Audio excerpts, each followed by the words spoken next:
Katie Taylor defeats Persoon for the second time at Matcham Square Garden. I find that name pretty damn hilarious.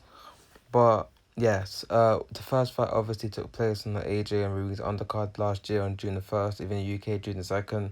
And it was a close fight.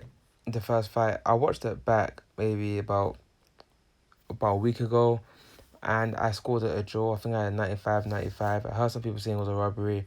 The first fight wasn't a robbery. Again, robbery is the only fights where it's clearly far and one person gets the decision. That a fight that I could say you can call robbery is if you watch the um John Ryder and what's his name, Callum Smith fight.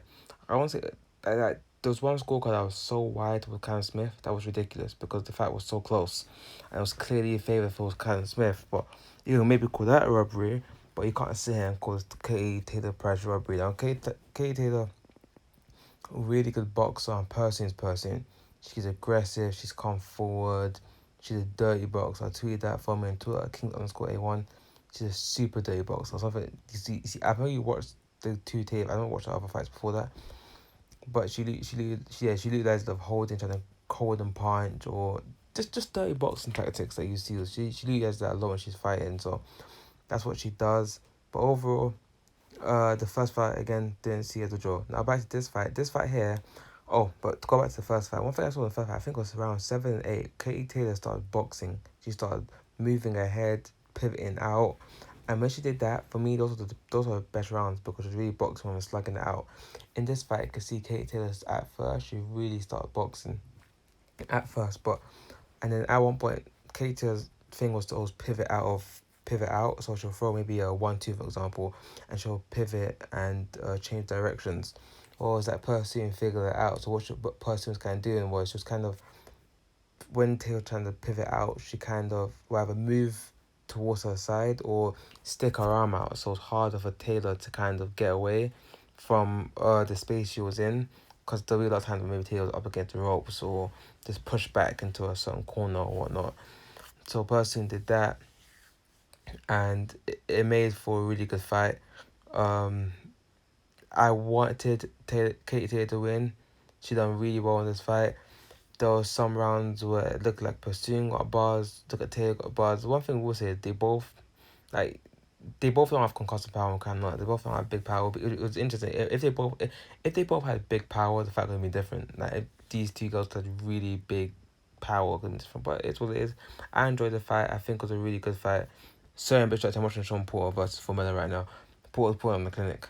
Anywho, yeah. I almost the last round, and oh man, I was cringing because in the last minute, and for some weird reason, Katie Taylor decided to go, let me start boxing and let me slug it out of her. I was thinking, Taylor, if you get clipped to one shot that drops, it's going to be bad. Now, one problem, again, I scored it, I think I had 2 rounds to Taylor. Some people had it for Persoon. To each their own, it was a close round. There was some tough rounds in this fight to score. Some of them were just so close. I was like, dang, I can't even score it because it's just close. But, and I hate doing ads app, and I hate doing 10-10 rounds. Like, when you're watching boxing, you don't ever really see 10-10 rounds. You kind of always see 10-9 or whatnot. So that was that. Yeah, and last minute, Katie Taylor kind of slugged it out. There were a couple of rounds in there where Taylor, instead of using her boxing, she wanted to slug it out, and I get it. Person's coming at you aggressive, and you kind of just want to sit there and fight her, but it's not always the right tactics, especially trying to win the fight. You don't want to give the other opponent that techniques, but Person did well. There's one scorecard that was very wide. I think it was like 97, 93. For me, I don't know how you have a scorecard that wide. Some people had Persoon up just because of her work rate. One thing I have to say about Persoon was she's absolutely relentless. She will keep throwing and throwing and throwing. And when they get back to the corner, you can see that she's so tired, she's breathing heavy, but she'll come out. It's similar to that Derek to show in a way where Derek could throw a lot of punches and you can see he's tired, physically tired, but he'll still come out and he's still clubbering and throwing those punches at you relentlessly. And that's Persoon. Persoon said after the fight she might move down to super featherweight when she's fighting lightweight because she said she was struggling to even make the weight, as in to put enough weight on because she trains. She must have high metabolism as well, but she was just saying she was struggling to hit the weight, so she might be back down. It was interesting to see what Katie Taylor was going forward. Now she probably could fight Amanda Serrano. That was meant to happen, but obviously didn't happen. So hopefully we see that fight next. But I don't know, maybe Taylor might take an easier fight. But then again, she got the belt, so I don't know what there's any easier fight because she's fought just two back-to-back hard fights. So that would be interesting to see. Let me know you thought of the fight. Congrats to Katie Taylor on a big W.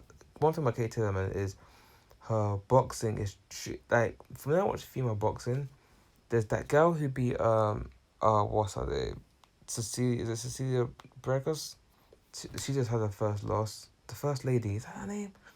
I ain't a woman boxing connoisseur, but there's a couple female boxers I look at and I think they're just really good boxers. Like, I look at Clarissa Shields, and when I watch her box, for me, she's so much better than all her opponents technically. I know Clarissa Shields, when she first won the belt, I think it was like a third fight. I forgot the woman's name. I know the woman trains her husband. She's a coach for her husband, but Clarissa got dropped. But even that she got dropped in one of her earlier fights, for me, Clarissa's still just technically a lot better. And especially Katie Taylor, like, Persoon is not a bad boxer, but her style of relentlessness, it makes it tough to beat her sometimes. It's tough. But with Katie, she's such a good boxer. Just from a fundamental standpoint, she's like terrific. But yeah, man, congrats to Katie Taylor. I'm lucky for Persoon. She'll come again, man. She's really good. It's funny enough, I remember after the first fight, she was saying how she had a daytime job. Because obviously, I don't know what these girls make from their fights. I'm sure Katie Taylor makes good money, but I don't know about Persoon. But yeah, it's interesting that Persoon was, like, she's not a full-time, I don't know about right now, but during the first fight, she wasn't a full-time boxer. She does boxing, but along with boxing, she also has a job. So that's interesting to know. But anyway, thank you for watching the video. I'll see you guys next one. Subscribe if you're new. Peace.